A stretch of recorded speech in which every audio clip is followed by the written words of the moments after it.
नमस्कार बंधुगण। आम ओडिशा हेउची देवादेवींकर पवित्र भूमि। एठारे हजार हजार मंदिर अछि आउ प्रति मंदिर रे आमे पुरुष पुजारी को पूजा करुथबार देखु। किंतु केबे आपण भाबिचंती कि आम मंदिर मानकर महिला पुजारी काहेकि नाहंती?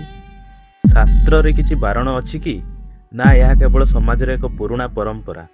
आजिर एही भिडियो रे आमे एही संवेदनशील विषय उपरे आलोचना करिबा।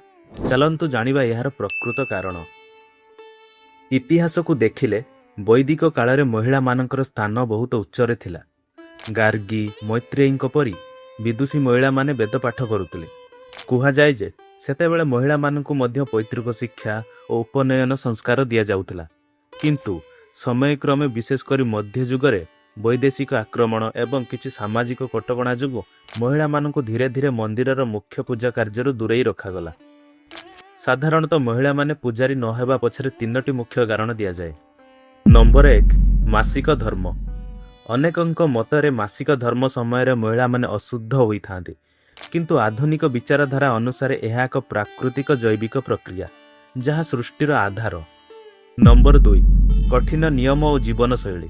जड़े पुजारी को ब्राह्म मुहूर्त उठिबा, कठिन व्रत पालन करिबा एवं मंदिर परिसर में अधिक समय बिताइबा पड़े।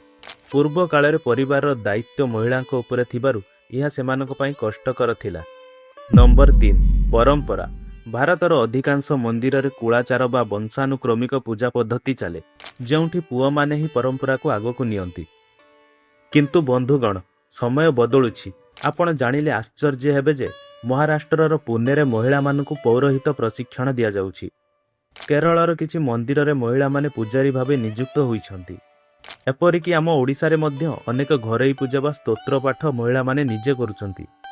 शेषरे एतिके कुहा जाई पारे जे भक्ति पई लिंगगत भेदभाव केबे भी बाधक हेबा कथा नुहे।